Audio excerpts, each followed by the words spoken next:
Boa tarde a todos. Boa tarde. Agradeço a participação de todos. Obrigada por ter aceitado o nosso convite, doutora Patrícia. Eu vou fazer, então, uma breve leitura do currículo. É extenso, mas resumimos um pouquinho aqui.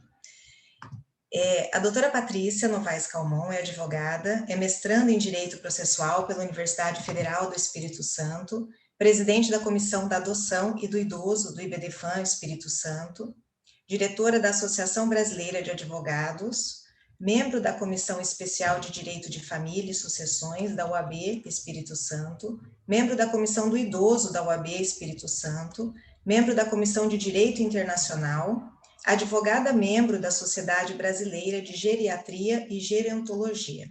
Então, passo a palavra à doutora Patrícia para dar início à palestra de hoje.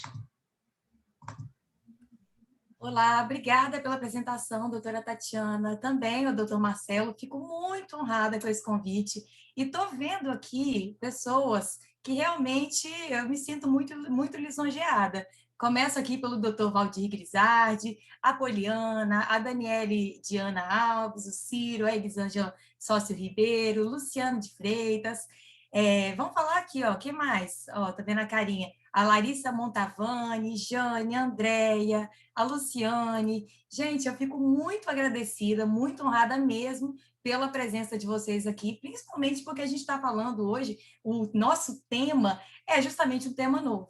E também agradeço muito ao IBDFAM Paraná por justamente trazer um tema também aí, que é um tema novo, foge muitas vezes dos temas corriqueiros que a gente tem na área do direito das famílias, e me sinto extremamente honrada, agradeço muito ao convite. Bem, vamos fazer aqui um bate-papo aqui bem leve, bem informal. O que vocês acham? Se vocês quiserem também bater um papo, fiquem à vontade, abram os microfones e tudo mais, vai ser um prazer aqui.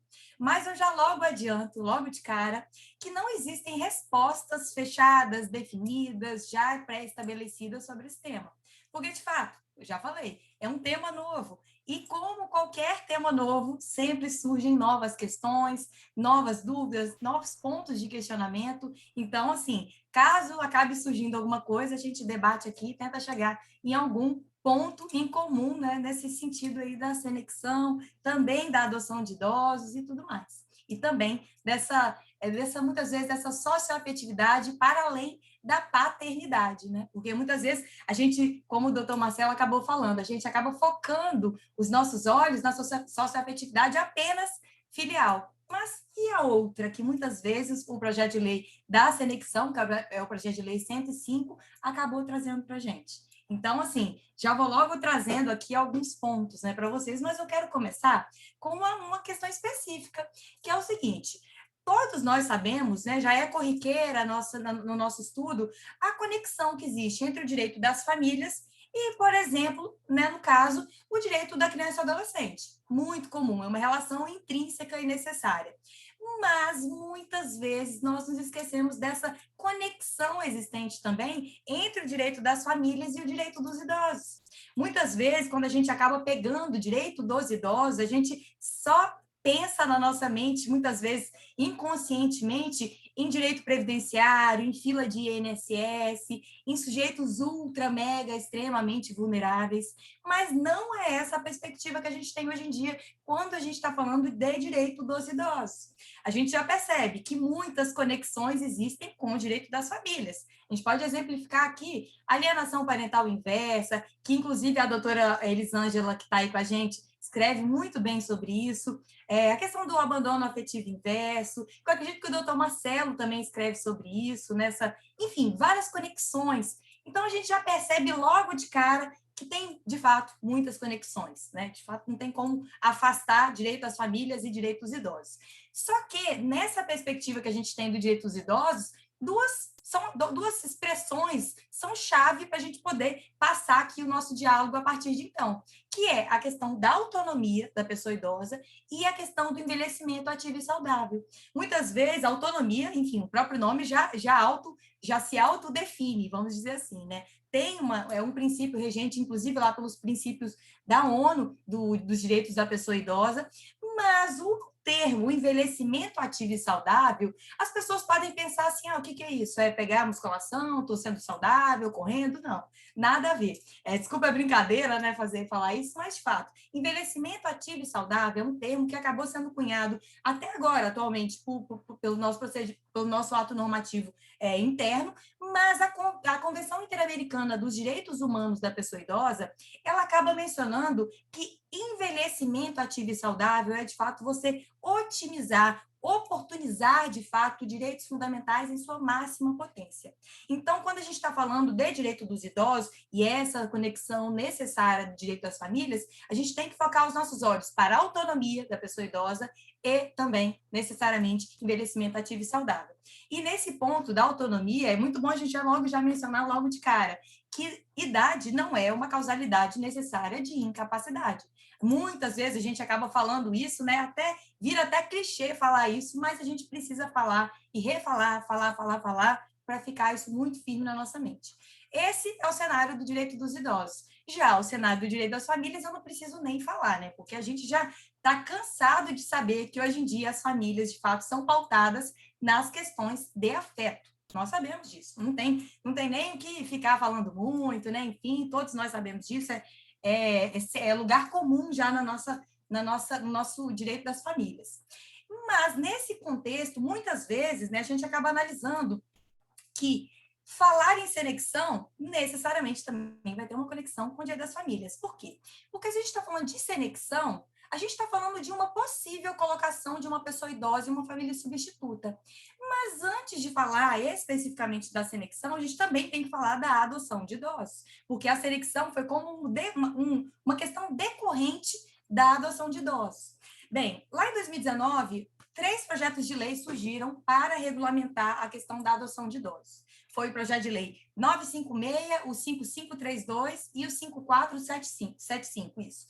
Está lá ainda em tramitação e tudo lá no Congresso Nacional, mas esses projetos de lei, ao estabelecerem, de fato, a questão da adoção de idosos, eles acabaram trazendo também alguns pontos mais nebulosos e tudo, que acabou viabilizando com isso, eventualmente, a senexão. Eu estou falando eventualmente porque a gente está falando de um projeto de lei, que é a senexão ainda, que ainda não passou, né? Então, vamos combinar que possivelmente é isso que vai acontecer. Mas então, beleza, né? A gente já sabe, né, a questão da adoção, da senexão, mais ou menos como é que é. E primeiro ponto, se a gente está falando de adoção ou senexão, tudo isso acabou acontecendo, né, aí nesse cenário jurídico em si, porque fatos sociais acabaram aí brotando na nossa cara. Tem aí pelo menos 2 fatos que ficaram bem famosos, que é o caso da Cotinha e da Gláucia, uma mulher na faixa dos 30 e poucos anos, que acabou adotando uma senhora que tinha mais de 60, que tinha vivido a vida inteira em um hospital, que não tinha nem pai, nem mãe, enfim, ela era incapaz. E o outro caso da Verônica e da Dona Maria, que também, uma mulher de 30 e poucos anos e tudo mais, também acabou adotando uma senhora aí na faixa dos 60 anos. Adotando, estamos entendendo, né? O entre aspas aí. Mas então, beleza. Então, sabemos que esses fatos sociais aconteceram, surgiram os projetos de lei, aquela coisa toda. Mas se a gente está falando também de institutos voltados, muitas vezes, às pessoas idosas, a gente precisa também imaginar como estão essas pessoas idosas. Porque a gente tem dados estatísticos que a gente consegue colher lá do Disque 100, que de 2011 a 2017, houve um aumento em 6 vezes de denúncias de abandono e negligência de pessoas idosas. Para além disso, a gente percebe o aumento muito grande de institucionalização de pessoas idosas, porque a gente sabe, de acordo com o Estatuto do Idoso, essa institucionalização, que seria o nome mais adequado para falar do asilamento, porque o asilo, ele é um nome que hoje em dia a gente não gosta muito de falar, a gente prefere falar em instituição de longa permanência de idosos. Então, a gente percebe que a institucionalização está cada vez mais ascendente. Num período aí recente, houve um aumento bem grotesco, e isso a gente só tem dados de instituições públicas, sendo que instituições públicas em todo o nosso Brasil corresponde a 6% só de todas as instituições que também acabam correspondendo a públicas e filantrópicas. Então, assim, não tem dados, é uma questão também que a gente acaba analisando. Houve um aumento, mas não tem dados das outras instituições exceto as públicas. No contexto da institucionalização, inclusive, o próprio Estatuto do Idoso, ele acaba determinando que é excepcional a institucionalização. Hoje em dia, a gente tem muito um senso comum que é assim, a pessoa ficou idosa, né? É uma opção da família, muitas vezes, colocar nessa instituição, nesse, entre aspas, asilo. Mas não é assim. Via de regra, o próprio Estatuto do Idoso acaba determinando que não, que ela pode exercer o seu direito à moradia sozinha, com a família, ou também em uma instituição de longa permanência. E mais, quando ela fala família, lá no Estatuto do Idoso, tem uma disposição bem firme no sentido de família substituta.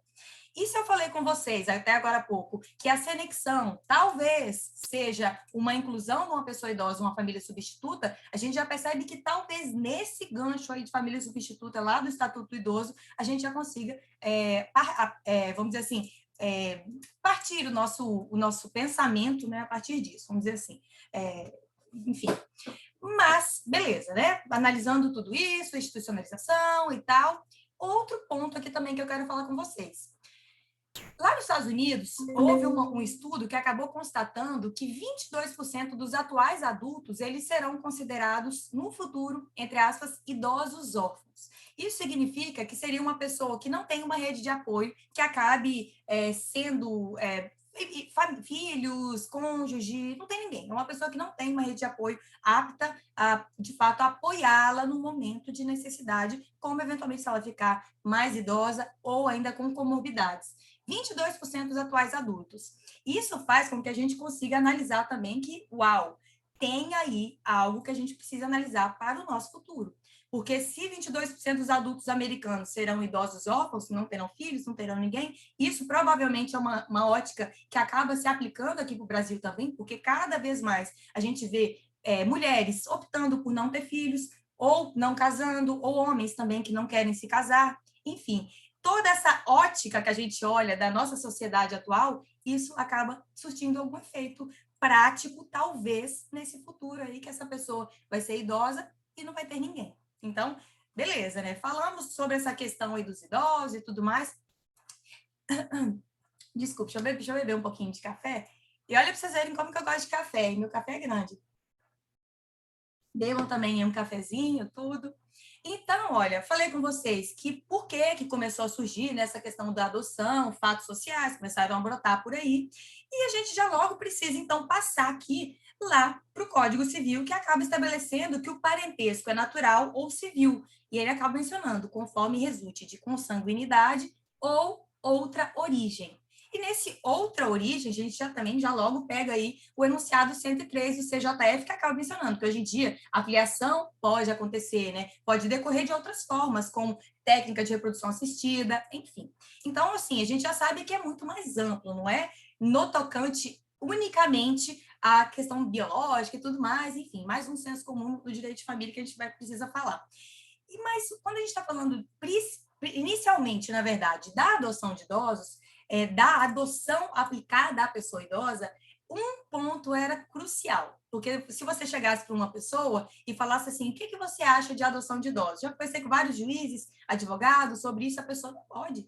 Não pode. Por quê? Porque tem lá no Código, no Estatuto da Criança e do Adolescente, falando que o adotante tem que ser 16 anos mais velho do que o adotando. Várias pessoas. Eu acho que, como isso foi bem do inicinho, lá na época de 2019, as pessoas elas eram certeiras. Elas falavam, não pode, é impossível. Por causa dessa regra que a gente tem bem expressa no nosso sistema. Mas a gente precisa repensar essa regra de diferença de 16 anos entre o adotante e o adotado, para a gente poder também passar aqui a nossa análise. Porque, primeiro ponto, a gente analisa que, de fato, essa regra do Estatuto da Criança e Adolescente acaba mencionando que essa idade vamos dizer assim, essa diferença de idade, ela é necessária, porque muitas vezes ela acaba se pautando em um dogma. E esse dogma que vem lá do direito romano, doutor Valdir está aí, deve saber tudo de direito romano. Eu não sei muito não, gente, mas essa parte eu estudei. E olha, esse dogma que a adoção deve imitar a natureza acabou surgindo lá do direito romano. E olha que coisa curiosa. Esse dogma, ele surgiu no período pós-clássico, que foi o período de Justiniano. Mas a gente sabe que o período romano ele se subdivide em 3 etapas. Tem o pré-clássico, o clássico e o pós-clássico. No período, na verdade, antecedente a esse que surgiu esse dogma de que a adoção deve imitar a natureza, o Gaio, jurisconsulto Gaio, que todos nós já ouvimos falar em livros de direito civil, etc., não precisa nem pegar livro de direito romano, o próprio Gaio, nos institutos dele, lá de Gaio, ele já tinha disposições no sentido de que era possível a adoção, sim, de uma pessoa mais velha pela pessoa mais nova. Naquela época, não existia esse dogma tão forte quanto acabou existindo depois, na época de Justiniano, de que a adoção imitava a natureza. E para vocês verem que era um dogma muito forte naquela época, sequer as pessoas castradas, existia esse termo no livro lá, Direito Romano de Gaio, na verdade, do José Moreira, ele mencionava que assim os castrados, entre aspas, não poderiam adotar. Por quê? Porque naturalmente eles não poderiam adotar, ter filho, etc. Então, assim, esse dogma que a adoção imita a natureza veio muito forte lá de Justiniano para cá. A gente já pode, então, imaginar que no período pretérito não existia esse dogma. Mas a gente sabe que nesse contexto da civil law, que a gente acaba adotando aqui no nosso sistema, nós, né, do Brasil e vários países ao redor do mundo, a gente acabou utilizando supletivamente alguns institutos lá da época do direito romano de forma supletiva, porque a gente não tinha disposição normativa adequada para isso. E por isso, eu imagino que seja a razão pela qual esse dogma veio vindo forte, forte, até quase que os dias atuais. Então, assim, a gente já percebe que, então, essa regra que dispõe a questão de 16 anos de idade entre adotante e adotando, pode ser, então, um dogma que não mais subsiste no nosso ordenamento jurídico. E mais, a gente também pode analisar que trata-se de uma opção legislativa, porque se a gente acaba analisando no Código Civil de 1916, a diferença de idade era 18 anos, agora é 16 anos. E vai além, porque no Código Civil, lá originário, de 1916, a idade mínima para adotar era 50 anos. Em 1957, houve uma lei, que é a Lei 3133, que acabou abaixando, reduzindo esse critério etário para 30 anos, aí com o ECA partiu para 21 anos e agora a idade mínima para adotar é 18. Então, a gente percebe que essas idades mínimas para adotar, isso parece bem claro que isso é uma opção legislativa. Se, né, de fato, o legislador acabar estabelecendo essa regra de 16 anos só vale para crianças, mas não vale, então, para outras situações. E é justamente o caso que já vem acontecendo, porque o próprio judiciário já tem flexibilizado essa regra de 16 anos quando a gente está diante de adoção de crianças e adolescentes, no caso de, por exemplo, a idade só, por exemplo, da mulher ser inferior, mas, por exemplo, ela tem 14 anos e 5 meses de diferença da criança. Não vai ser isso que vai afastar o direito, né? Enfim, o melhor interesse daquela criança na adoção. Então, assim, primeiro ponto, né? O judiciário, a gente já encontra aí várias decisões nesse sentido, de que já tem flexibilizado. Existem já projetos de lei admitindo essa flexibilização, inclusive o projeto de lei da adoção do IBDFAM. E mais especificamente, para a questão da adoção de idosos, tem um dos projetos de lei que eu mencionei para vocês, também acaba definindo essa flexibilização desse critério etário. Então, assim, primeiro ponto, né? Parece realmente um dogma superado, mas vai além. Porque hoje em dia a gente já aceita com uma certa facilidade, embora não tenha passado por um período fácil, né?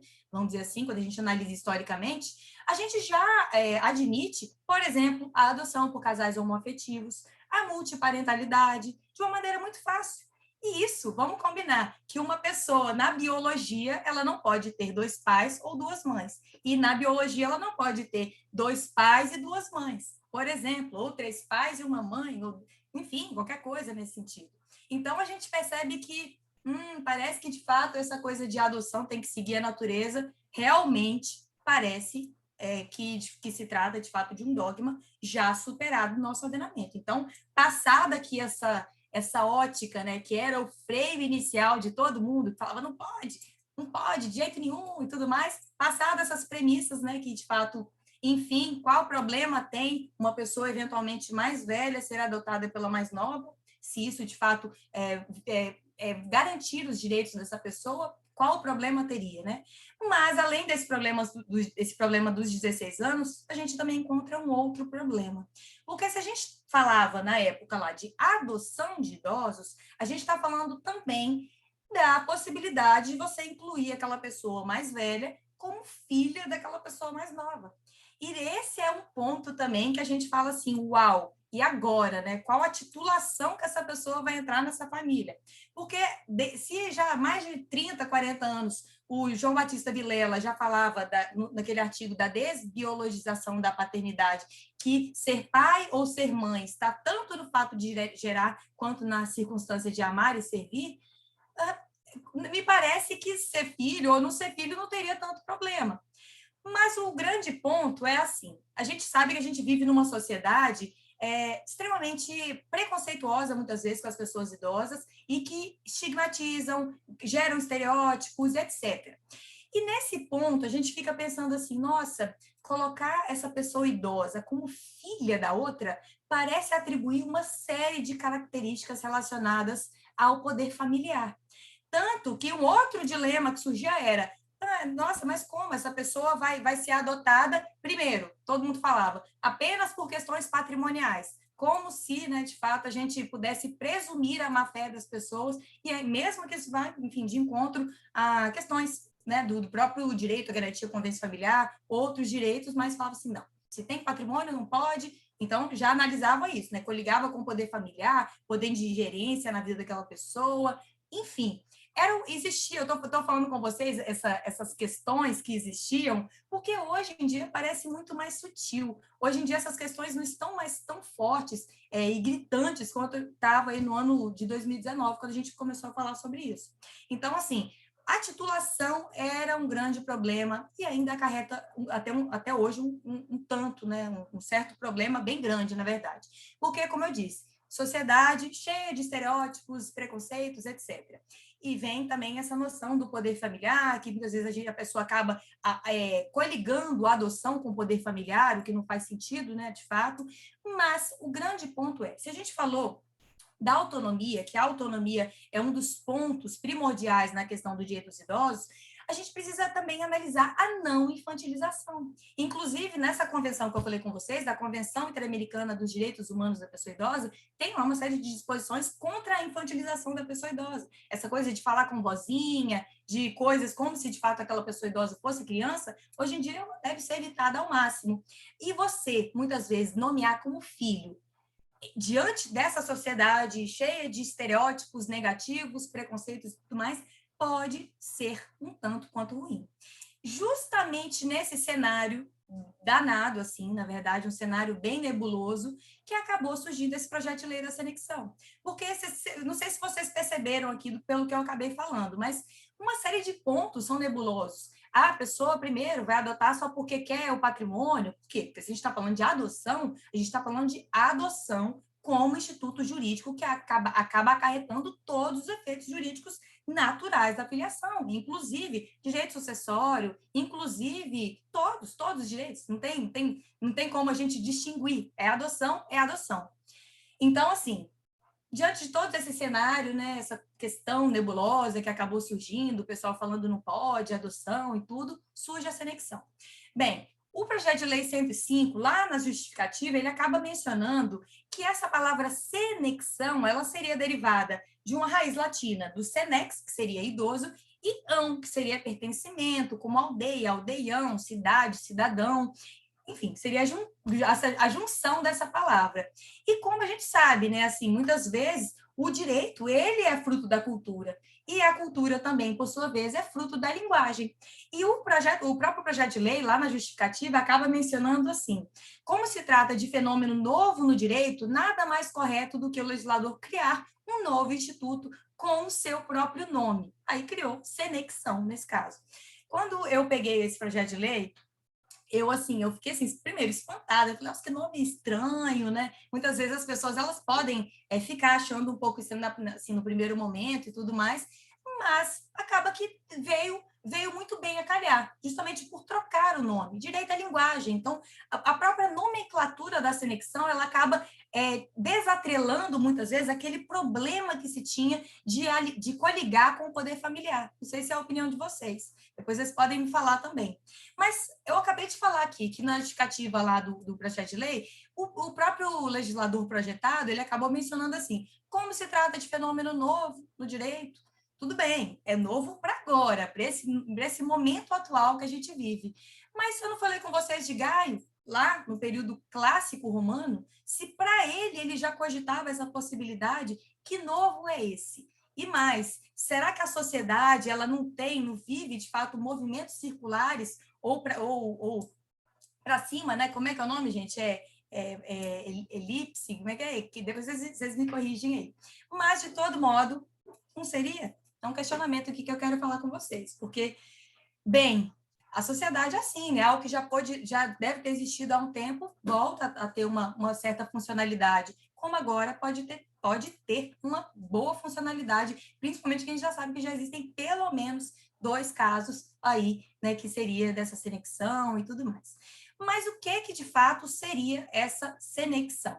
Bem, o projeto de lei ele acaba trazendo um conceito, que seria a senexão, seria a colocação de pessoa idosa em lar substituto. Vocês lembram que eu falei com vocês de família substituta lá no Estatuto Idoso? Então, olha, seria a colocação de pessoa idosa em lar substituto, sem mudança em seu estado de filiação, ponto importante, sendo ato irrevogável e com registro no cartório de registro de pessoas em livro próprio.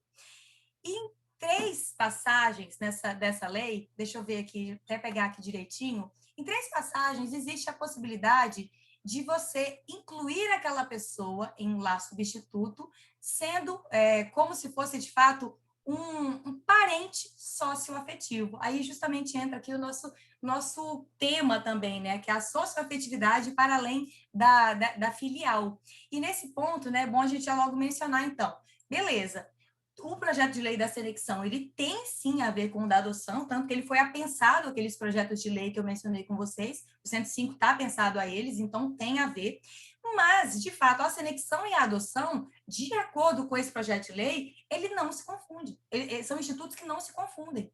Então, assim, primeiro, na senexão, não haverá perda dos laços parentais originários, a gente já logo imaginou nesse ponto. Já na adoção, como a gente sabe que a adoção, muitas vezes, ela é o veículo para a constituição de uma socioafetividade, a gente pode imaginar que na adoção pode ocorrer a perda desses laços parentais ou não. No caso, por exemplo, da Verônica e da Dona Maria, não sei se vocês já ouviram falar aí nas grandes mídias, mas nesse caso, me parecia que o caso era mais adequado para a formação de uma multiparentalidade, porque a Dona Maria, ela era uma senhora na faixa dos 60 anos, mas ela teve toda uma história. Ela foi casada, ela teve filho, ela teve pai, mãe, que a trataram com carinho, mas faleceram e aquela coisa toda.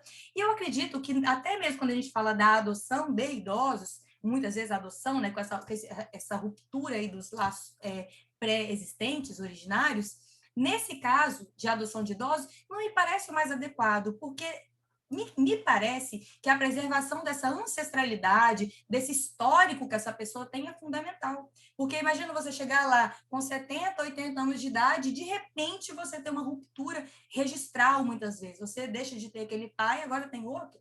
Por quê? Sendo que hoje em dia o nosso direito já admite a multiparentalidade para poder colocar ali todo mundo nesse grau aí, né, nessa condição aí de, enfim, de família, etc. Então, assim, primeira diferença bem clara que a gente analisa, então, né?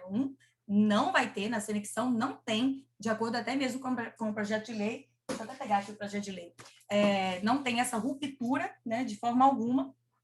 E no projeto de lei, logo no primeiro capítulo, ele acaba mencionando assim, que para a colocação de idoso em família substituta, a fim de proporcionar-lhe amparo e estabilidade de relações socioafetivas com a família receptora, admite-se a senexão e vai, tá. Depois, se vocês tiverem interesse, vale muito a pena dar uma lidinha nesse projeto de lei 105, porque ele é curtinho e ele traz uma série de questões conceituais bem interessantes.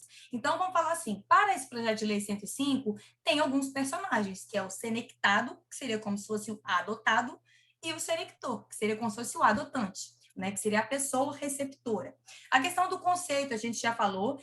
De acordo com esse projeto de lei 105, seria a Senexão uma medida protetiva específica lá do Estatuto do Idoso. Eu não sei se vocês estão, assim, já conhecem, já estudam a questão do Estatuto do Idoso, mas em casos de pessoas idosas em situação de risco social, ou seja, naquela condição de violação de direitos fundamentais, etc., violação ou ameaça, né, muitas vezes, essa pessoa acaba sendo chamada de situação de risco social, que, por conta disso, se admitiria a possibilidade de aplicação de medidas protetivas em seu benefício. Então, a gente já percebe, para o projeto de lei da Senexão, o 105, a Senexão seria uma medida protetiva, então, específica para essa pessoa que tem direitos violados. Mas é curioso a gente também imaginar, porque não são todos os projetos de lei que acabam trazendo essa possibilidade, essa via, né, de ou Senexão ou adoção como medida protetiva. Em um projeto de lei especificamente não fala nada, o outro acaba falando que ela é aplicável para pessoas que se encontram institucionalizadas, e o outro fala também que é uma medida protetiva. Então, a gente percebe qual é a situação, a condição, mais ou menos, entre aspas, gente, desculpa a expressão, mas a condição social dessa pessoa idosa. Ou ela está em risco social, ou ela está institucionalizada, ou não precisa de risco de questão nenhuma, de acordo com esses projetos de lei. Então, assim, esse PL 105 de 2020, ele acaba atribuindo uma série de deveres, direitos e deveres, obviamente, ao senector e ao senectado. Nesse ponto, o principal deles, a gente já logo pode imaginar, que o senectado, ele terá direito de ser recebido voluntariamente como membro da família do senector na qualidade de parente socioafetivo. Primeiro ponto que a gente precisa delimitar aí. Além disso, né, o próprio senectado, ele tem o direito de receber todo o auxílio devido à pessoa da família, inclusive afetivo. Aí já vem até um ponto aqui, daqui a um tempo, né, questão de daqui a uns 10 anos, da gente poder analisar abandono afetivo no caso de senexão, questões para o futuro. Então, assim, a gente está aqui, de fato, imaginando questões que podem vir a surgir no futuro. Mais ainda, né, ele vai ter o direito de receber amparo afetivo e material necessários, inclusive sendo estimulado a autonomia quando possível. O senector, por sua vez, ele vai poder inscrever o senectado como dependente para fins tributários, em plano de saúde, etc. E vem um grande pontinho aqui que é bem interessante. Porque se a gente estava falando de senexão, de adoção, desculpa, haveria, como eu disse, efeitos sucessórios, como qualquer filiação. Mas nesse ponto aqui, o projeto de lei acaba determinando que o senector, desculpa, ele teria o direito de ser considerado o herdeiro do senectado no caso apenas de herança vacante. Então, ele teria preferência nessa ordem sucessória apenas sobre o Estado. Então, caso ele tenha família biológica e tudo mais, uma opção do legislador foi, muitas vezes, priorizar essa família biológica em detrimento da família senectora, né, a família receptora ali, porque, enfim, né, pode ser uma forma de proteger aquela pessoa. Foi a adoção aqui, a opção legislativa nesse projeto de lei 105, essa, né? Além disso, né, o senector ele deve estimular o idoso em atividades compatíveis com a sua capacidade, integrá-lo socialmente, tem o dever de cuidar de todas as necessidades de saúde do senectado. Pausa para o café. E mais, assim, né, nesse ponto, nesse aspecto específico, o projeto de lei ele acabou trazendo uma ampliação semântica perigosa, na verdade, porque tudo bem que o senector ele tem o dever de cuidar, né, das questões relacionadas à saúde do senectado, mas no projeto de lei tem uma disposição que acaba mencionando que o senector ele acaba mencionando essa expressão, o direito de decidir quaisquer atividades do senectado em caso de impossibilidade de decidir. Quaisquer atividades. Então, eu estou frisando porque essa seria a ampliação semântica perigosa, porque, de fato, você, obviamente, né, conferir ao senector a possibilidade dele determinar questões relacionadas, por exemplo, a tratamento de saúde, se vai cuidar de paliativos ou não vai, como qualquer de nós com a nossa própria família, porque, por exemplo, se os nossos pais, eventualmente, vamos falar dos nossos pais, se os nossos pais, eles forem internados, né, de Covid, eventualmente, e o médico chegar, você quer fazer o quê? Você quer cuidados paliativos, não quer, enfim, não é uma opção que compete à família? Muitas vezes sim. Mas o projeto de lei acabar mencionando quaisquer atividades, isso me parece, de fato, uma ampliação semântica perigosa, porque me parece, muitas vezes, que com essa expressão estaria ocorrendo uma, entre aspas, interdição sem o devido processo legal. E desculpe falar interdição, porque a gente hoje em dia fala curatela de forma mais técnica, mas é para ser assim, bem nojento, né, quando esse contexto que a gente fala de interdição sem devido processo legal, porque realmente não é o mais adequado você atribuir ao senector nem a qualquer pessoa sem a devida ação de curatela a possibilidade de decidir quaisquer atividades da vida da pessoa. Primeiro, então, entra lá com a ação de curatela e assim vai, né? Prossegue. Então, nesse ponto, a gente precisa também fazer essas análises e tudo. E a minha interpretação nesse ponto de quaisquer atividades seria que a única interpretação aplicável à norma seria que, de fato, que esse dispositivo ele acaba englobando apenas normativas existenciais, como o tratamento de saúde, aqui como o caso que eu citei para vocês, como, por exemplo, vai cuidados paliativos ou não, vai ser entubado ou não, mas é contra os interesses dele. Enfim, questões que a gente sabe que são bem pequenas, né? Não é nem existenciais no sentido amplo da palavra, porque a gente sabe que hoje em dia a curatela, ela sequer acaba atingindo questões existenciais. Então, assim, nesse ponto, sob pena de ilegalidade, e parece que é indispensável que haja uma restrição dessa ampliação semântica aí que acabou acontecendo pelo projeto de lei. Mas, no projeto de lei, eu já vou aqui quase me dirigindo ao final, porque, de fato, né, é muito tempo, né, a gente acaba ficando um pouco cansado, né, nesse mundo virtual. E também quero bater um papo aqui com vocês. O doutor Ricardo Calderon, a gente falou de afeto, né, tudo a ver com ele. Então, deixa eu ver, mais um ponto aqui para vocês, que é bom a gente também mencionar no contexto da senecção.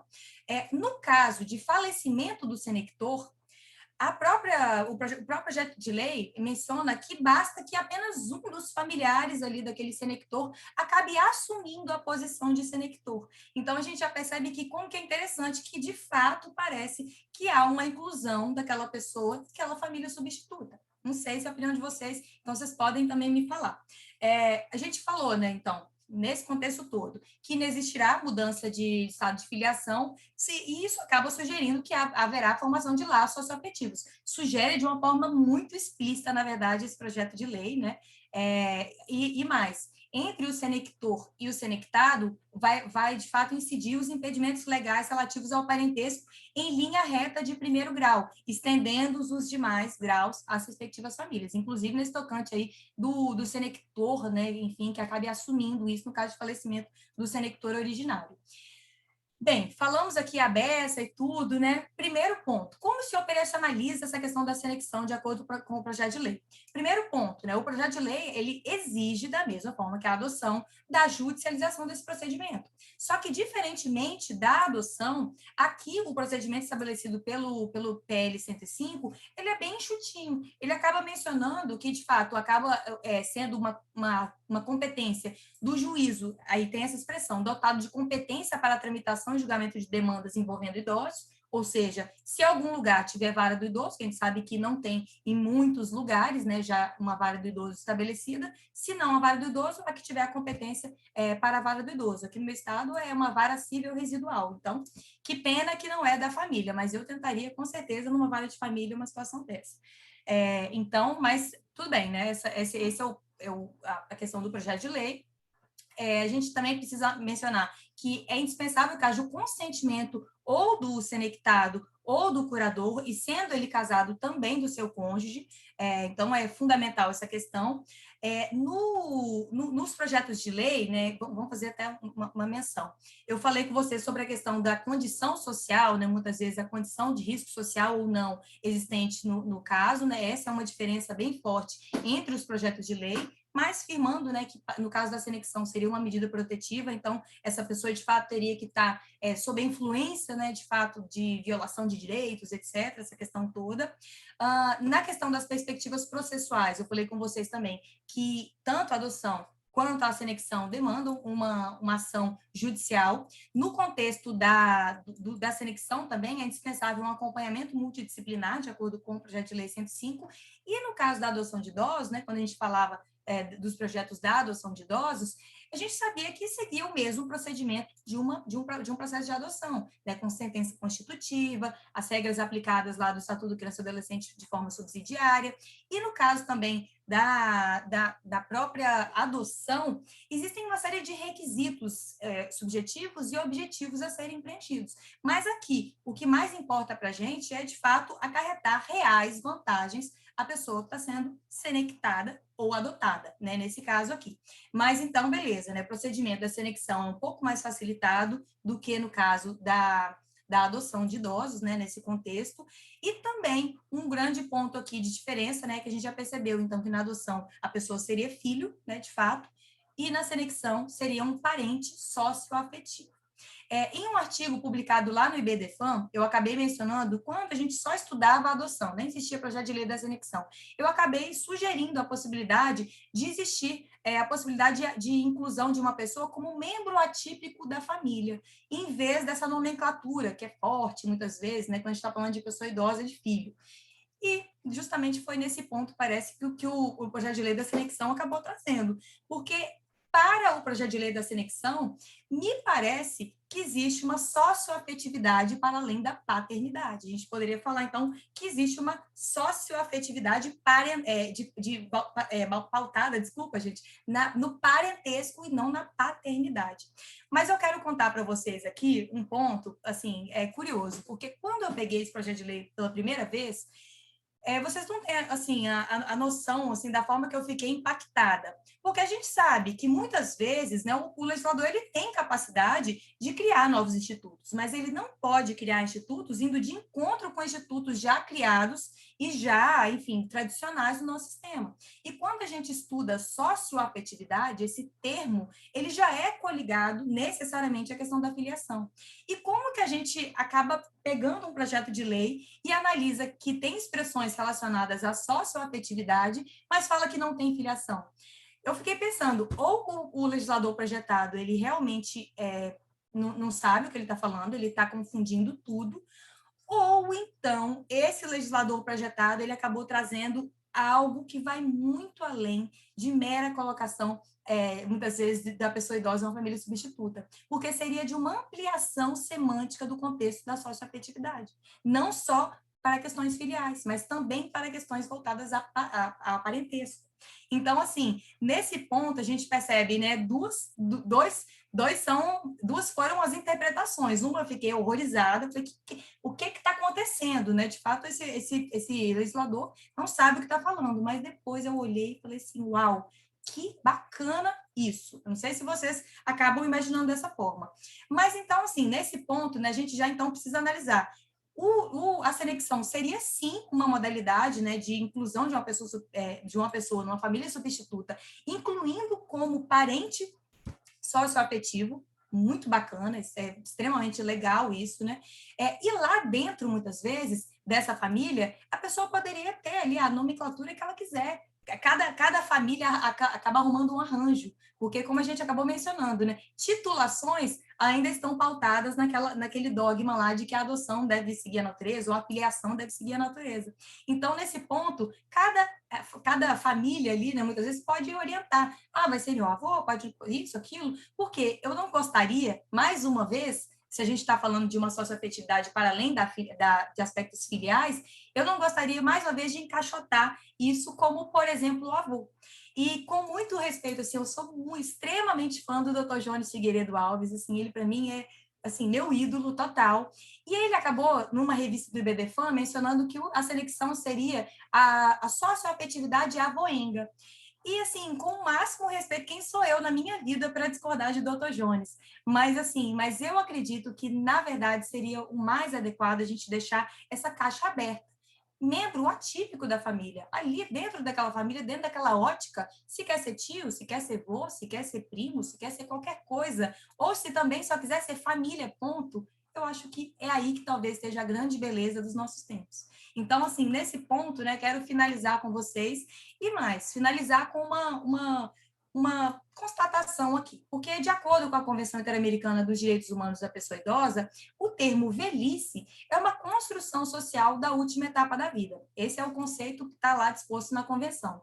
Mas a gente precisa analisar que é indispensável que a gente construa essa etapa social, nessa construção social que acaba ocorrendo, que é muito voltada em questões estigmatizadas, cheio de preconceito de fato, para que com isso, através da selekção, da adoção e de todos os outros institutos, a gente consiga, de fato, acarretar dignidade, pertencimento e tudo isso que todos nós merecemos, não só as pessoas mais jovens, mas também as pessoas mais velhas. Então, para finalizar, fica aqui uma frase que é da Beth Friedan, que ela acaba mencionando o quê? O envelhecimento não é a juventude perdida, mas um novo estágio de oportunidade e força. Então, finalizo por aqui, agradeço muito, passo a palavra aí para o doutor Marcelo, doutora Tatiana e todos vocês. Obrigada, gente.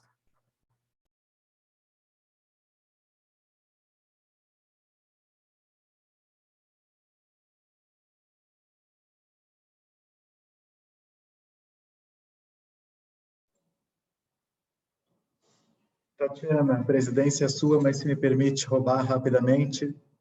Doutora Patrícia, que belíssima fala. Muito obrigado mesmo. Nos surpreendeu positivamente a todos com a riqueza de questões que traz junto com o tema dessa selekção, e tenho certeza que vamos ter aqui um diálogo profícuo, até para aproveitar a presença do professor Valdir, do professor Calderon, que também são referências aqui para nós. Você vai reparar que nós, paranaenses, somos bairristas, né? A gente gosta de falar dos nossos colegas como referências. Então, até vou me reservar aqui fiz algumas anotações, alguns tópicos para colocar no debate também, mas vou deixar aberto antes, se a doutora Tatiana permitir, para os outros, para quem quiser começar os debates, e aí depois eu participo.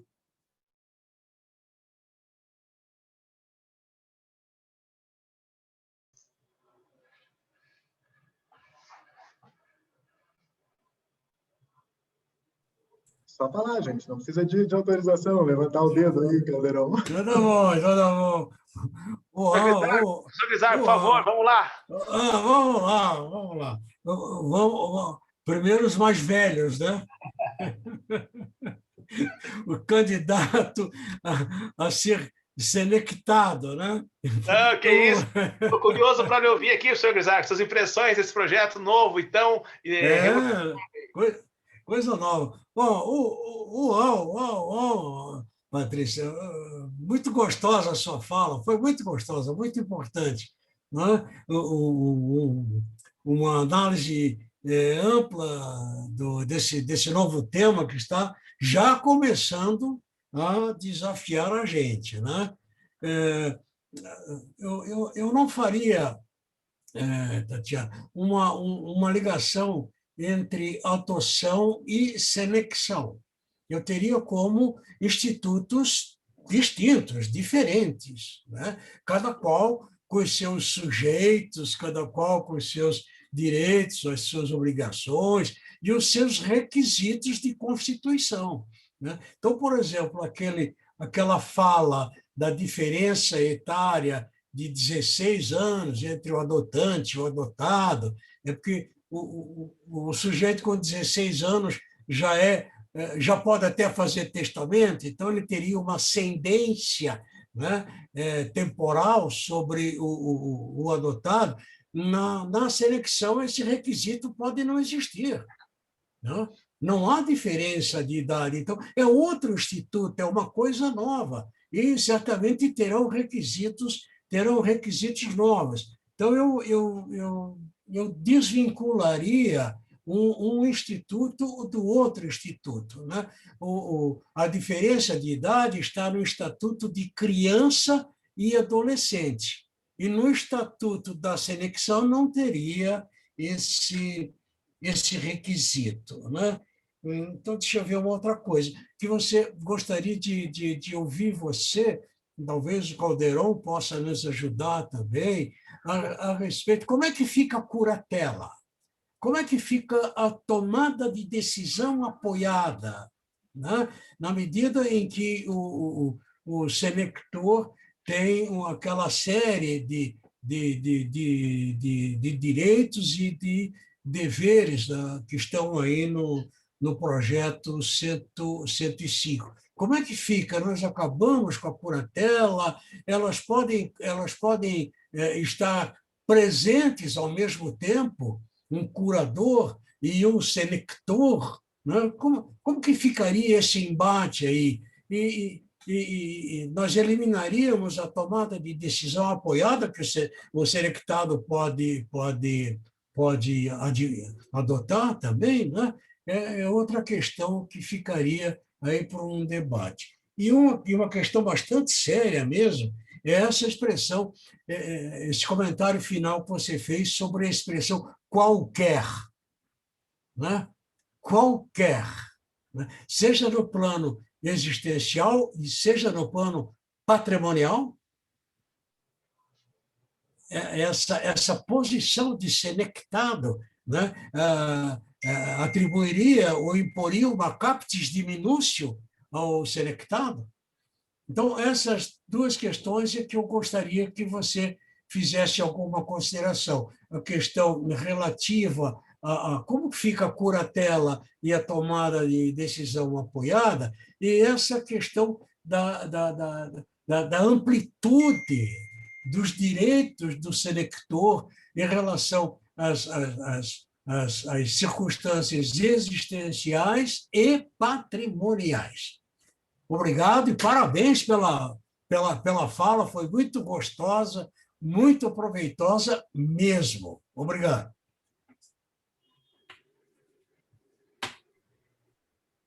Calderon, vai falar agora também ou eu posso então responder? Não, você. Tá, então tá. Depois eu falo. Então, tá joia. Professor Valdir, que honra o senhor estar aqui. Sério, eu estou me sentindo extremamente honrada, porque o senhor é o grande professor de todos nós aqui, então é uma honra gigantesca mesmo.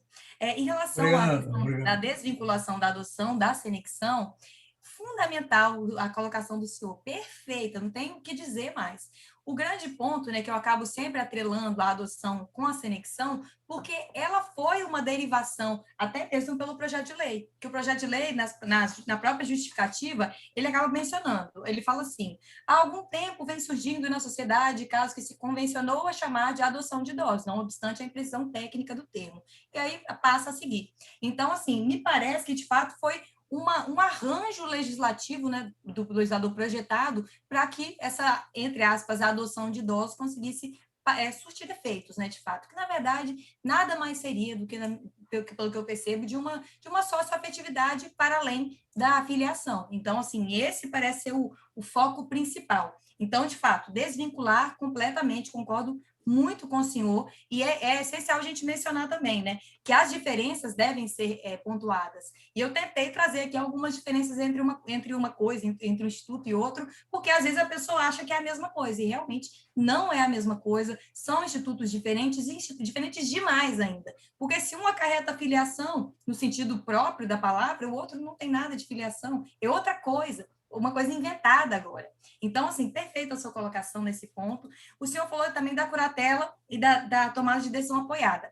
Nesse ponto, naquela parte que eu mencionei, né, de que fala quaisquer atividades, isso é, de fato, o artigo 55G, né, lá do projeto de lei 105, e nele fala assim, que, de fato, que vai acontecer todas as decisões sobre tratamentos médicos e quaisquer atividades do senectado, aí coloca, em caso de impossibilidade de decidir. Aí fala, são de responsabilidade do selector, o caso em que a família biológica perde o poder decisório sobre o caso.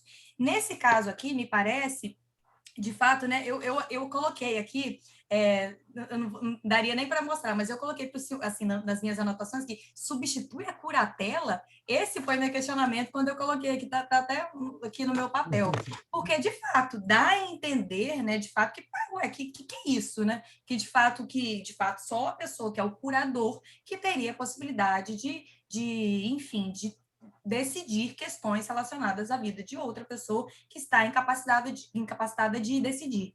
Mas nesse ponto aqui, me pareceu que a intenção foi trazer sobre essas questões mais sutis, mas que não é, a gente não pode nem falar, como eu disse aqui, né, sobre questões existenciais, porque, por exemplo, agora, né, depois do Estatuto da Pessoa com Deficiência, questões existenciais não entram na curatela. E eu acredito que também não pode entrar na senecção, porque como que se nem a curatela vai atingir aspectos existenciais, um instituto que, na verdade, ele é pautado para a inclusão de pessoa idosa em família substituta, para acarretar pertencimento, dignidade, etc., vai acarretar uma supressão maior do que até a curatela, que é o maior das supressões da nossa capacidade.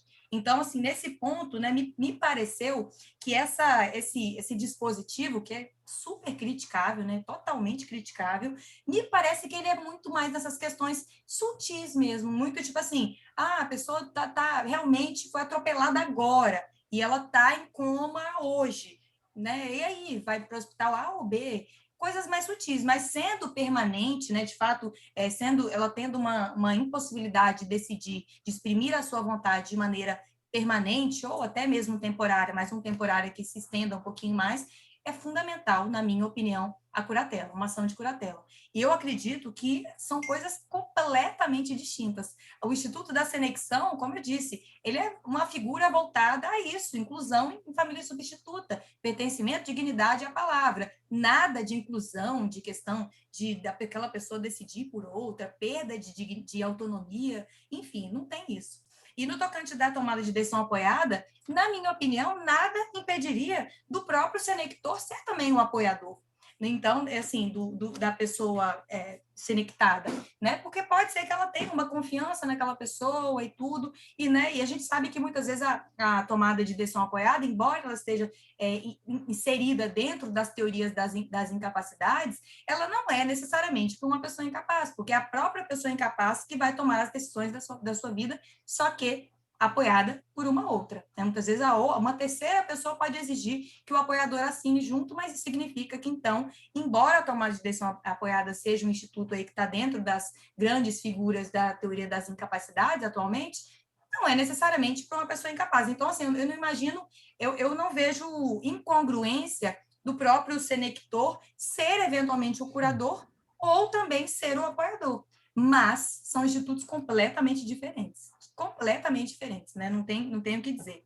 E o senhor mencionou também, doutor Valdir, a questão do qualquer, né? Seria existencial ou patrimonial, seria uma diminuição, né, da própria coisa. Então, acho que seria nesse próprio sentido, assim, na minha opinião. Gostaria de ouvir a opinião do senhor também, porque o senhor tem muito mais para falar do que eu, na verdade, né? Olha quem está falando e olha quem está perguntando. Nem acredito numa coisa dessa.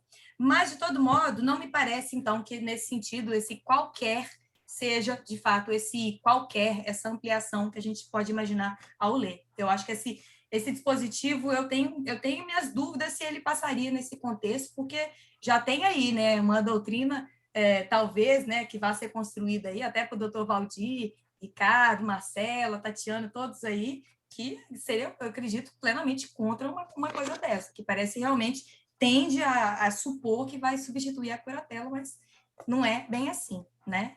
Então, enfim, gostaria de ouvir também a opinião de vocês sobre isso. Estou aqui só para responder, não. Também quero bater um papo, ouvir opinião e tudo mais. Obrigado. Obrigada eu, doutor Valdir.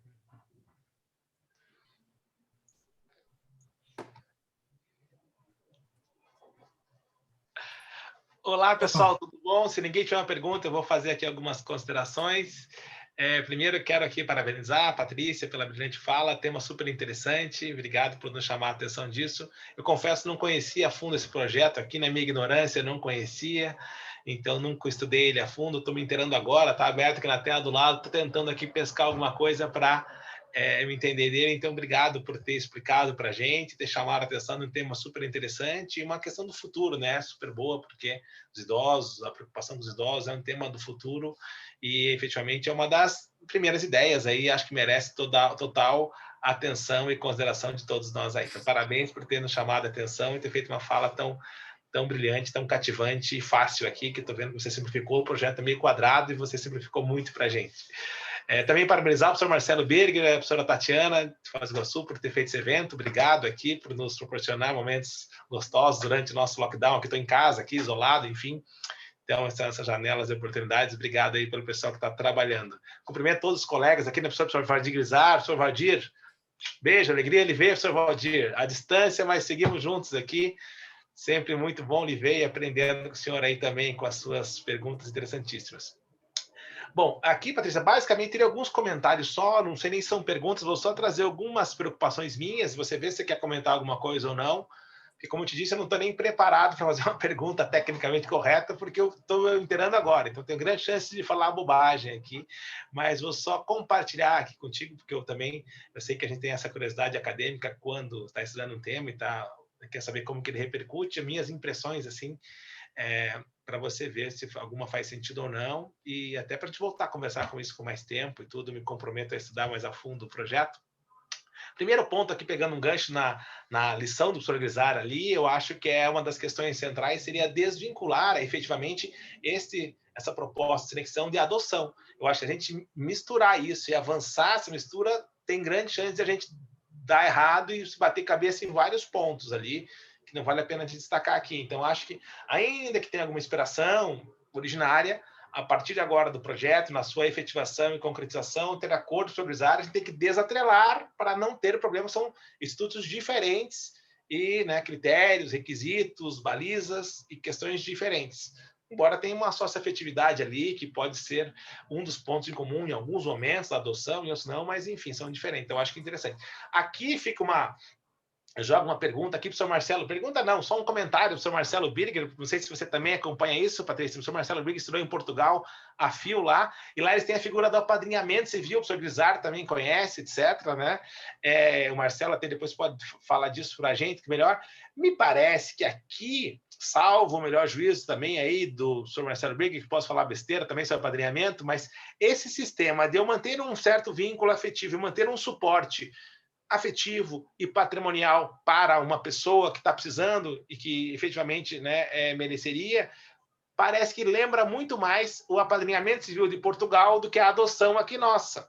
Porque eu estou suportando essa pessoa, vou manter alguns vínculos afetivos e alguns vínculos patrimoniais por uma deliberação minha e também anuência de quem está recebendo, mas sem criar nenhum vínculo de filiação ou de parentesco, como seria, quem sabe, adequado. Seria só esse suporte aí. Fica a dúvida aqui. Não sei se você também estuda a fundo esse tema, senão o Birger vai saber se traduzir para nós aí, mas fica só uma reflexão aí que eu acho que seria mais interessante a gente pensar a partir de um apadrinhamento do que de uma adoção. Outra dúvida que eu tenho aqui, Patrícia, vou tentar me controlar, porque tenho várias, mas enfim, outro dia eu vou estudar mais e falar sobre isso. É que um ponto que você colocou, eu acho que o projeto ele conseguiu ver com uma genialidade um ponto futuro, um tema importante, mas às vezes tecnicamente, quem sabe a gente possa auxiliá-lo para não ter problema na sua efetivação. Então ele fala, ele vai criar um parentesco, mas não é filiação, mas quer criar um parentesco. E daí você comentou até qualquer parentesco depois a pessoa decide, ou é tio, ou é pai, eu vou escolher. Enfim, aqui eu vou ser tributário dos nossos professores, progressar e tudo. O parentesco ele tem essa estrutura, graus, linhas, temos toda uma quadratura, que ainda que nós sejamos aqui bedermanos e revolucionários, construtivistas e abertos a novas questões, não podemos quebrar o nosso sistema, né, professor Grisar? Salvo se o senhor tiver aí outra visão, porque se eu crio um parente que ele não... que todo o nosso sistema está armado em cima dessa estrutura de parentesco, até sucessório e outras restrições, esse parente, né, ele tem que se enquadrar em alguma linha ou grau. Não podemos também criar uma estrutura tão obtusa assim. E também não me sinto à vontade de ver um coringa na mão de uma pessoa, ó, tal coringa, você se coloca lá onde você quiser no nosso quadro de parentesco. Também fica de ter essa amplitude. Dizer, o parentesco, depois a pessoa escolhe onde ela quer se posicionar. Acho que seria um pouco, quem sabe, mais interessante se a gente construísse uma percepção de que haverá um vínculo socioafetivo, sim, mas não um parentesco. Aí acho que a gente se libera da adoção, se libera das amarras do parentesco, porque o parentesco tem N consequências também e é uma estrutura mais rígida e firme. Ainda que esteja mudando hoje, estamos falando de desfiliação, está começando a ficar mais disponível aquele parentesco que era indisponível, sim, etc. Mas, mesmo assim, nesse caso, só um pensamento alto meu, assim, que eu acho que pode... E não ajuda em nada o parentesco ali, só atrapalha. Eu acho que a pessoa quer suportar afetivamente, materialmente, a outra não quer entrar na família dela e nem quer ela entre na sua, provavelmente. Então, acho que facilita tirar esse esse detalhezinho do parentesco ali. Ser membro da família sem ser parente também dá aquela questão de prova, que na pegadinha ali às vezes coloca, né? O professor Marcelo Birger adora essas pegadinhas, né? Quem que é membro da família, não é parente, tudo, né? Então ele adora isso. Então até podemos pensar, né? O cônjuge é um exemplo clássico de prova de pegadinha, né? Ele é membro da família, mas não é parente, mas ele é família, o cônjuge. Então até poderia ter um integrante, o elemento X ali, que seja da família e não seja parente, até poderia, mas também não sei se mais ajuda ou atrapalha. Um ponto genial do projeto, eu acho, que é justamente reconhecer o vínculo socioafetivo para outros vínculos além da filiação. Eu tento isso no meu livro também, enfim, aprendi com o senhor Paulo Lobo isso. Fiz uma pergunta para ele aqui uns 10 anos atrás, também numa palestra aqui na Federal do Paraná. Aliás, uma palestra maravilhosa, clássica aqui. Ele e o senhor Eduardo Leite estavam se degladiando sobre a união afetiva, foi um dos embates mais clássicos e acirrados que eu já vi.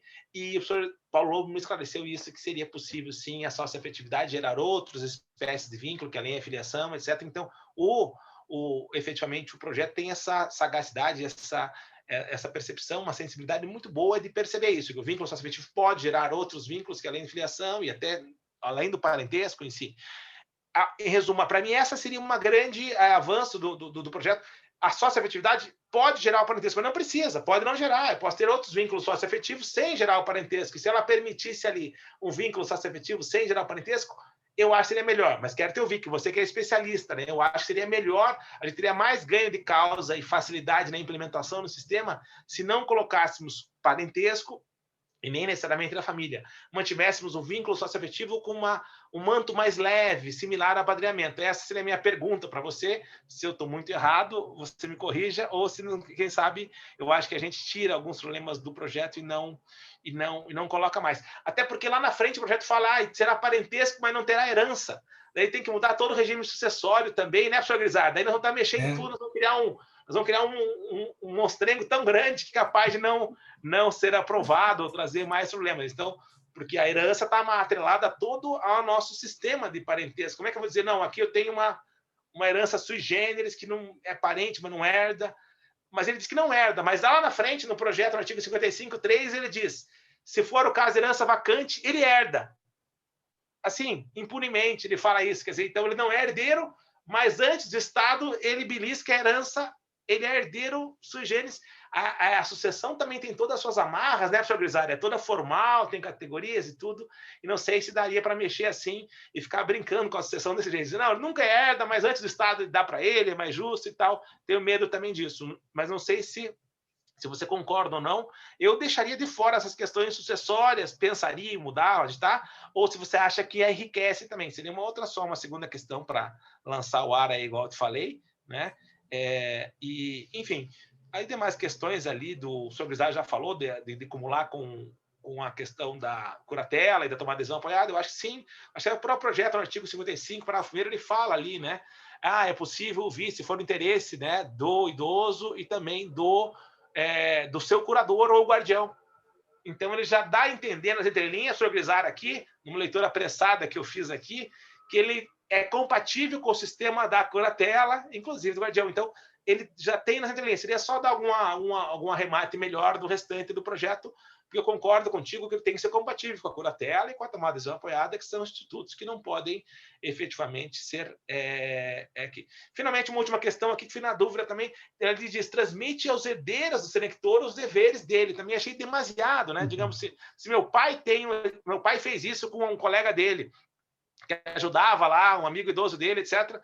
Se meu pai vem a falecer, eu tenho que assumir esse dever do meu pai, que o meu pai tinha com essa pessoa. Acho que aí pode acabar amarrando e travando, as pessoas vão pensar 2 vezes antes de fazer, enquanto que a ideia é permitir que na sua liberdade as pessoas venham exercer isso e tudo. Também fiquei com essa dúvida ali, se você também não acha demasiado ou se tem algum sentido para você. Mas são só impressões maravilhosas, só fala para ser obrigado. Pena que não pode ser pessoalmente, mas numa próxima a gente vai conseguir em breve, e me comprometo a estudar mais para a gente poder dialogar com mais conhecimento de causa. Parabéns aí, viu? Bem, eu não tenho nada o que colocar. Fui anotando todas as suas pontuações, realmente maravilhoso, tudo que você colocou. Quero ouvir também o doutor Marcelo, então, sobre o apadrinhamento, se ele escreveu sobre isso, então quero quero saber um pouco mais, né, desse apadrinhamento lá de Portugal, porque aqui no Brasil, via de regra, o que a gente acaba vendo muito, né, é o denominado apadrinhamento informal, né, uma questão bem informal, e nesse caso aqui da Senexão, ou também da adoção, né, no caso lá, tinha algo mais formalizado, ação judicial, aquela coisa toda, enfim.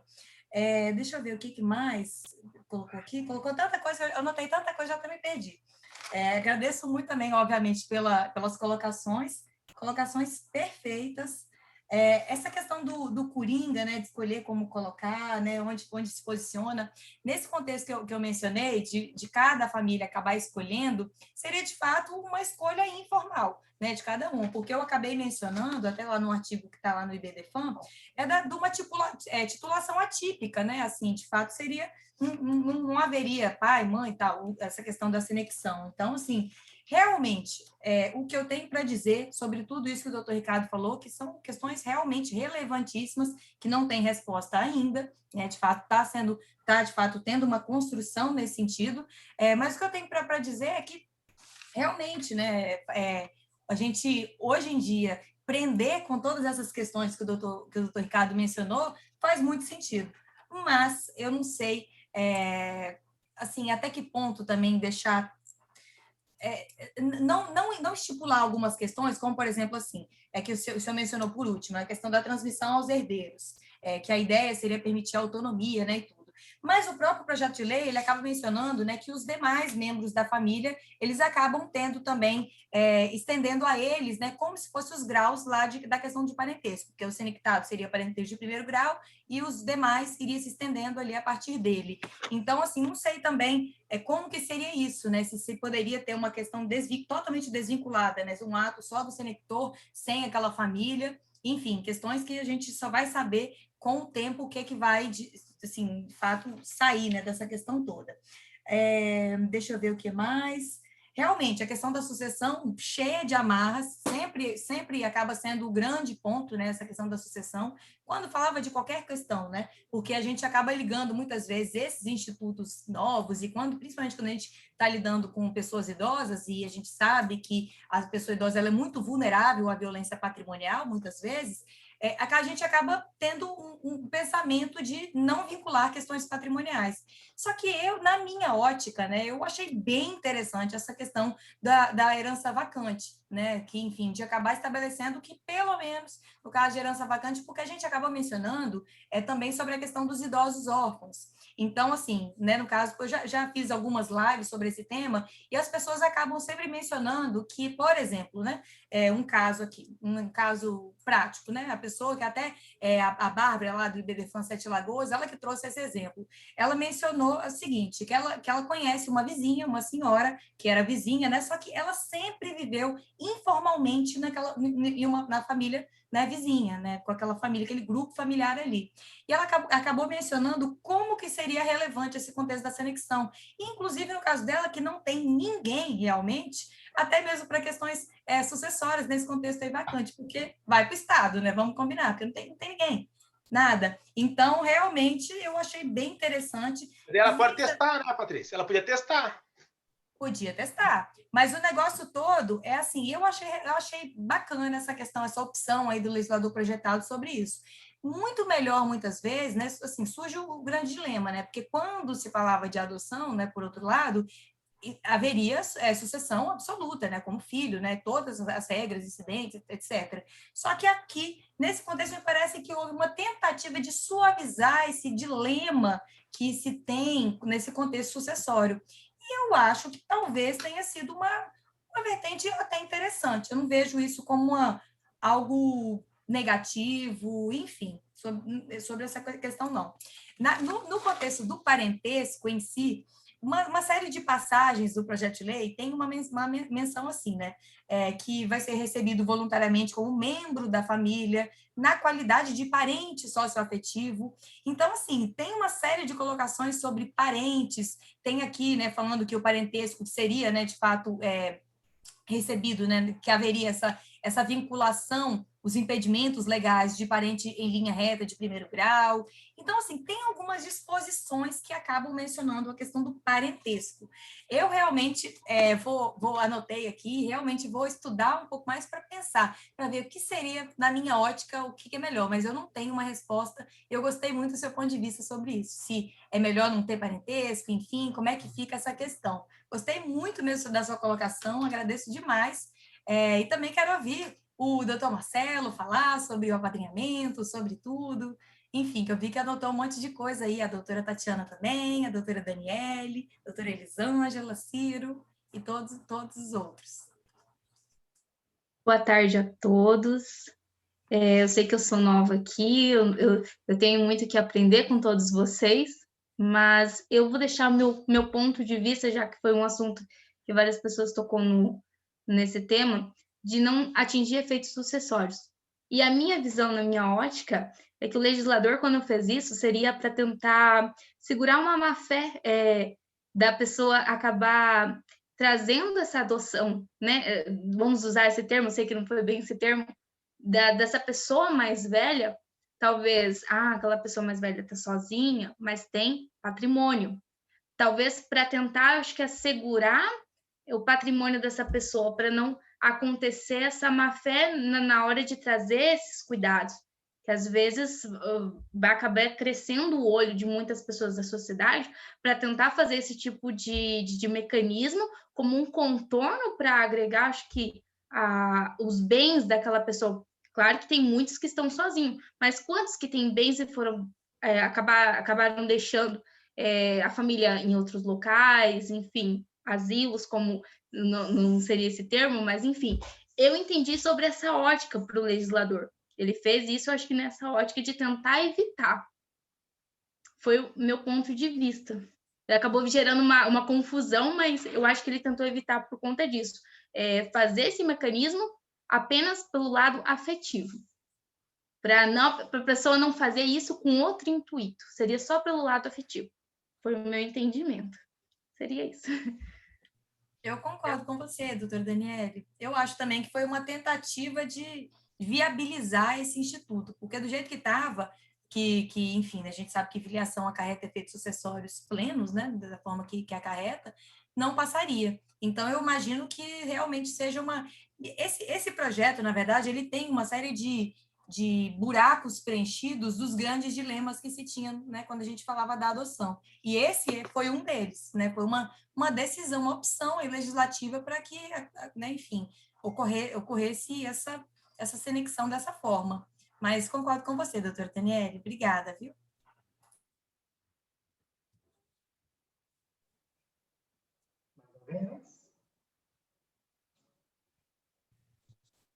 Oi, Marcelo. Posso fazer uso da palavra, por favor? Por favor, por favor. Doutora Patrícia, parabéns. Foi, nossa, maravilhosa a tua exposição. Eu realmente não conhecia o tema e estou aqui como o doutor Calderon tateando, né, o tema. Então, assim como ele, não sei se me sinto muito habilitada para uma pergunta, mas enfim. Quero também cumprimentar o professor Valdir, que foi meu professor de Direito de Família. Não posso deixar de cumprimentá-lo antes de fazer a pergunta. Obrigado. Doutora Patrícia, o que me preocupou aqui foi a questão da fiscalização, porque a colocação em lar substituto de menores tem todo um aparato por trás disso, a pessoa submete a um curso, tem uma série de documentos que são apresentados, enfim, acho que todos aqui têm conhecimento desse procedimento. E muito embora exista essa previsão de fiscalização por uma equipe multidisciplinar, me parece assim que deveria ter um prazo, de uma espécie de um teste, essa questão da irrevogabilidade também associada a essa necessidade de fiscalização, me deixou um pouco preocupada, até porque acho que é do conhecimento de todos, que, se eu não me engano, acho que 2 casos surgiram aí na mídia de idosos que foram colocados em situação de quase escravidão, enfim. Então, assim como existe e é fruto de muitos anos de trabalho hoje, uma equipe muito azeitada nas varas da infância e da juventude, como que será que nós daríamos conta dessa questão da fiscalização do idoso nessa colocação de lar substituto? Essa que é a minha pergunta. Perfeito, doutora Natália, excelente a sua pergunta também.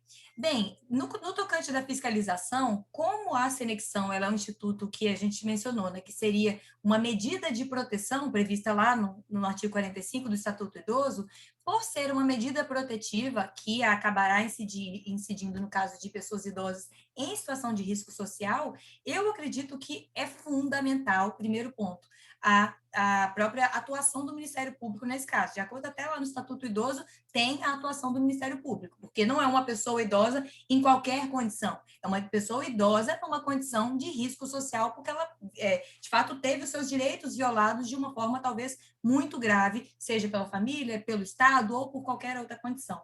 Então, nesse caso, né, a gente já logo imagina. Primeiro ponto, a gente sabe que o Ministério Público fiscaliza, né, mais ou menos, né, assim, na prática, a gente já não sabe se fiscaliza tanto, mas ele está ali no processo, enfim.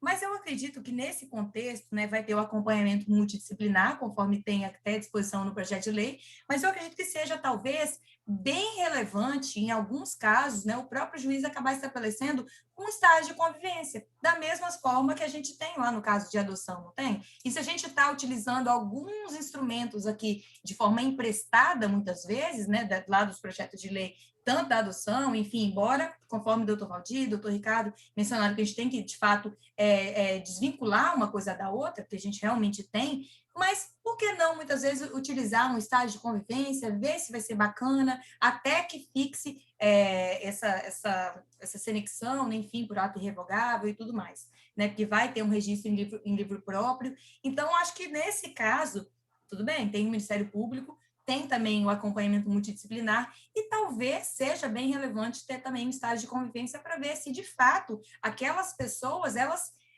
se deram bem, né?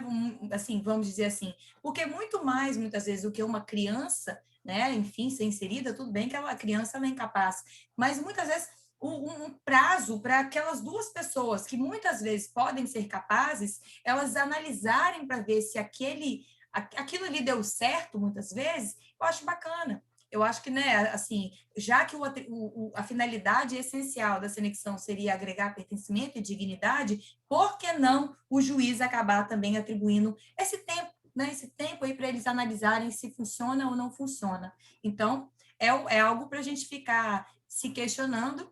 Vocês estão falando que vocês não né, estão conhecendo agora o projeto e não se sentem habilitados a perguntar, mas podem se sentir à vontade, porque não tem resposta. Isso é, de fato, um debate aqui que a gente está tendo, que a gente está construindo, e a gente está construindo juntos. Né? O doutor Ricardo falou aí coisas maravilhosas, o doutor Valdir, coisas maravilhosas, você, a Daniele, todos nós estamos aqui estudando para tentar chegar em algum lugar, porque realmente parece que isso é um instituto que, assim, que vai ser necessário com o passar do tempo, com essa maior longevidade que a gente tem. Então, assim, estamos em construção, então não tem essa de errar, de fazer pergunta qualquer coisa, enfim, tudo está certo, né? Qualquer pensamento é válido.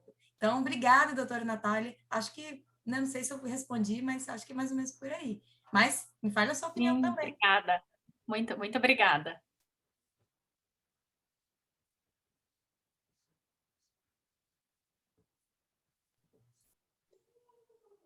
Bom, se mais ninguém quiser falar, eu vou me habilitar para agradecer. A gente pode ter amigos e amigos mais ou menos, né? Calderon desses mais ou menos, que já lança para a gente em meio ao evento para tratar de um tema que não. Eu nunca cheguei a escrever ou me aprofundar no apadrinhamento civil português, mas, de fato, como estudei lá por algum tempo, tive um contato mais próximo. Isso tem toda a razão, Calderon. É muito próximo mesmo dessa ideia de senexão, porque o conteúdo eficacial do apadrinhamento civil é exclusivamente a extensão da autoridade parental aos padrinhos e é um dever de alimentos recíproco entre eles, né? Então, tanto dos padrinhos em relação ao apadrinhado, quanto o contrário. E não torna herdeiro, não cria-se efetivamente parentesco, nada disso que esse projeto está tratando aqui, talvez nesse ponto seja de fato mais simples.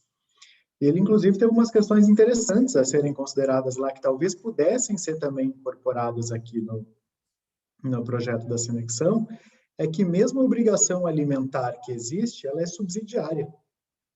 O padrinho só vai ter dever de alimentos se a família biológica não tiver condições. E a recíproca também é verdadeira, né? Os padrinhos só poderão pedir alimentos aos apadrinhados se os seus filhos, que devem em primeiro lugar, não tiverem condições. Então, é um projeto, são muito próximos no conteúdo de extensão, mas me parece que o projeto, que em Portugal efetivamente já não é mais projeto, né, é lei, foi um pouco mais restrito, um pouco mais conservador nos efeitos jurídicos. O que, sinceramente, me parece bom, né? Porque se parar para pensar, 2/3 das dúvidas lançadas aqui dizem respeito justamente, talvez, a esse passo inicialmente, talvez, mais largo do que pudesse. Mas é um excelente comparativo, acho que valeria aí a comparação quando a gente for estudar mais a fundo a Senexão, que ao que parece, e eu me junto com vocês, só a doutora Patrícia até agora teve a oportunidade de fazê-lo, nós estamos aqui dando alguns pitacos que a ideia vem à mente. Mas eu também fiz várias anotações durante a sua exposição, doutora Patrícia, e de fato corroboro com todos, estamos uníssonos de que foi excelente mesmo, basta ver a quantidade de questões e debates que fomentou, né? Isso é maior sintoma do que qualquer elogio. Mas para além da proximidade com o apadrinhamento civil de português, também fiquei pensando na questão da filiação e talvez aquilo divirja um pouco do Calderon e possa pensar que talvez o projeto tenha sido feliz nesse ponto. Feliz em acrescentar como herdeiros, e veja, ele talvez nem crie uma condição de herdeiro, porque não é necessário transformar em herdeiro para atribuir a herança. Basta lembrar que o nosso código atual atribui ao município sem que o município seja herdeiro, a herança jacente, né? Então, talvez aqui esse projeto esteja criando uma 5ª classe de herdeiros, né? Os descendentes em primeira, ascendentes em segunda, cônjuge, companheiros em terceira, colaterais até na quarta, e não havendo colaterais, uma 5ª classe aí sim das pessoas submetidas à Senexão. Me parece plenamente possível dentro do nosso sistema, independente da condição de herdeiro ou não. E, tudo bem, mas talvez tire a autonomia privada, talvez não fomente o uso do instituto, porque afinal eu não quero que essa pessoa seja efetivamente meu herdeiro. Mas aí parece que até o projeto está adotando teoria comportamental, né? Que é saber se cria um sistema de opt-in ou de opt-out. Se presume que é herdeiro, e aí, excepcionalmente, você pode excluí-lo por testamento, porque, afinal, pode até ser herdeiro, mas não é herdeiro necessário pelo projeto, né? Então, se eu não quiser que seja herdeiro, basta eu testar. Ou se seria, como aí o Calderon sugeriu também, o contrário, o oposto disso, seria um sistema em que não é herdeiro, o nosso sistema atual, e se você quiser beneficiar aquela pessoa, beneficia por testamento. Mas se já tem esse requisito de ser uma 5ª classe de vocação hereditária, me parece que o sistema de opt-out seria mais adequado mesmo. Quem não quiser que seja, já não tem nenhum parente até 4º grau e ainda assim não quer, aí que faça testamento. Mas eu gosto, me parece louvável a presunção de que há sim esse desejo, se há essa proximidade. Afinal, chega a ser um vínculo familiar, né? Então, por que não presumir a preferência de deixar para essa pessoa e não ao Estado? A presunção é só essa, se tiver testamento, tanto o Estado, no caso o município, quanto a pessoa submetida à Senexão são excluídas, né? Então, no caso da sucessão, sinceramente, não me parece que tenha grande dificuldade de incorporar isso, não. Eu acho até louvável. A grande questão que me parece, e aí pegando o gancho de todos, Calderon tem razão, que é do cuidado a gente distinguir não só da figura da adoção, como o professor Valdir já fez, mas talvez também tomar um cuidado com qual é a extensão do vínculo socioafetivo que está se falando, né? Porque se socioafetividade for para fins do Código Civil prever o parentesco consanguíneo, registrar ou outra origem, aquela socioafetividade que gera parentesco, gera o regime de parentesco em critério de igualdade. E aí não são só esses efeitos jurídicos restritos, né? Seriam, me parece, de fato, uma gama maior de efeitos jurídicos. E aí é uma dificuldade que eu não saberia nem cogitar por hora como responder. Seria efetivamente um parentesco socioafetivo ou não, como em Portugal, apenas um outro vínculo de uma outra natureza? Questões difíceis de balizarmos, né? Mas até para contribuir com todos, eu acho que o debate sempre enriquece, mas mais do que o debate, como eu disse no começo, doutora Patrícia, nós paranaenses somos bairristas, Vou compartilhar com vocês, e sem medo de ser processado por direitos autorais, porque a editora faliu, mas um tradicionalíssimo parecer dos professores Fachin e Pianovski quanto à possibilidade de uma irmandade socioafetiva, que é justamente para o caso analisado de idosos que viviam como se irmãos fossem. É interessantíssimo o parecer e eu acho que tem muito a contribuir para esse nosso debate. Está no chat para vocês. Para quem quiser ler depois, sem riscos de processo, Renovar faliu. Então, acho que também é algo que pode contribuir muito para essa análise de fato, de classificarmos a natureza jurídica desse novo instituto, dessa nova figura. No mais, só tenho a agradecer a todos pelo riquíssimo debate, aprendi muito com todos, Natália, professor Valdir, Calderon, e devolvo a palavra à nossa presidente, doutora Tatiana, para, se tiver algo a acrescentar, ou fazer o encerramento do evento.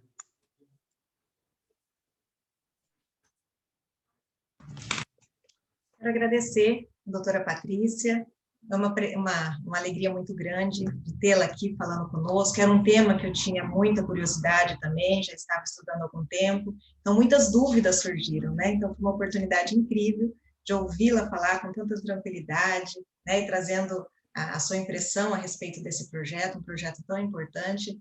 Uma questão, né, que foi levantada a respeito do testamento, nós temos que pensar que o testamento também no Brasil não é uma realidade, né? São poucas as pessoas que se preocupam também em testar. Então, eu acho interessante, se fosse possível realmente colocar essa pessoa numa outra categoria à frente do município, né?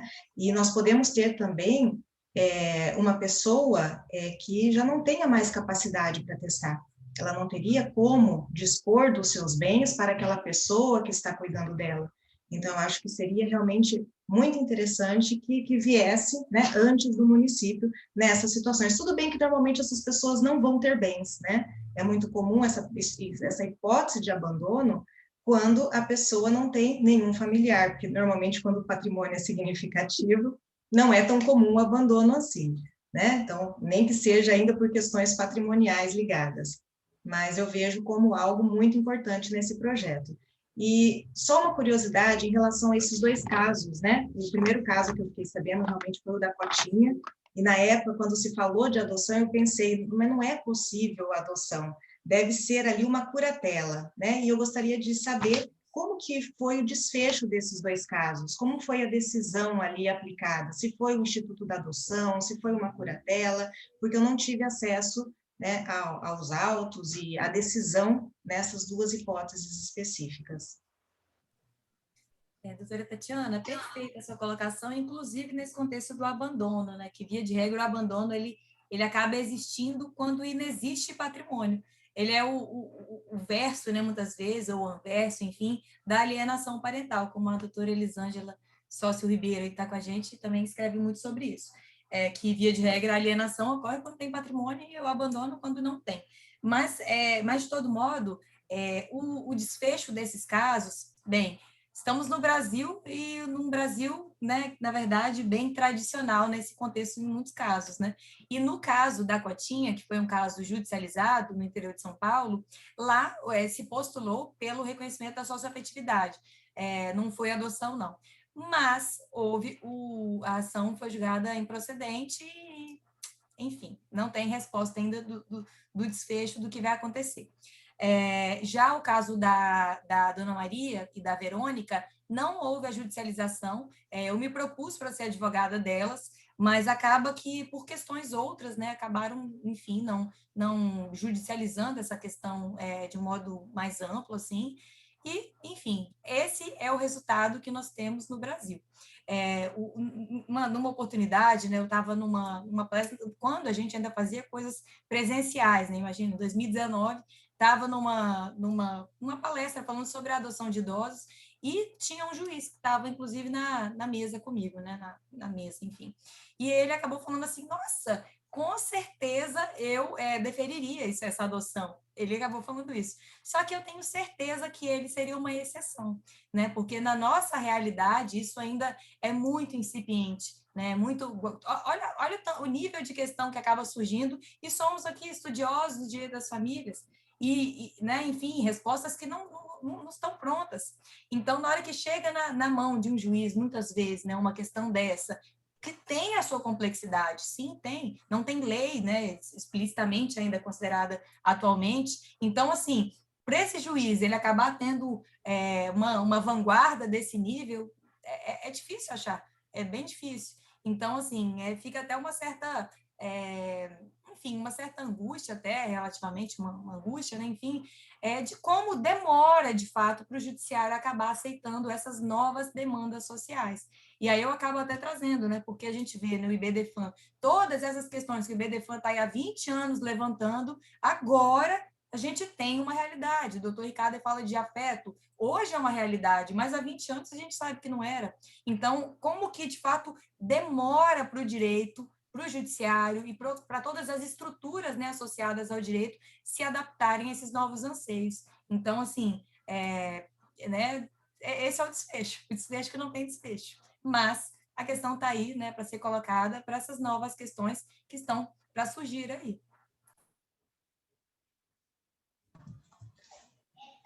Alguém tem mais alguma colocação? Gostaria de fazer mais um questionamento? Gostaria de registrar também a grata satisfação de ter aqui o Dr. Valdir Grisar, mestre, né? Foi meu professor também, e já esteve aqui em Foz do Iguaçu ministrando uma palestra sobre alienação parental. Então, muito bom rever o senhor, e vamos aguardar, né, novamente a possibilidade dos eventos presenciais e, de repente, trazê-lo novamente, trazer a doutora Patrícia, né, doutor Marcelo, então, todos os colegas que aqui estão, tá? Então, agradeço a todos pela participação. Se ninguém tiver mais nenhuma pergunta a fazer, principalmente a doutora Patrícia, muito obrigada, doutora, por atender tão prontamente o nosso pedido. Muito aprendizado na tarde de hoje, e só tenho a agradecer a todos. Então, obrigada por tudo. Obrigada, Marcelo. Eu que agradeço, pessoal. Muito obrigada. Tenha um ótimo dia. Boa noite, obrigada. Boa tarde, até o próximo. Boa, Natália. Boa noite, Natália. Boa noite, gente. Boa noite. Boa noite, Adriano, obrigada. Boa Páscoa para vocês todos. Igualmente. Obrigado.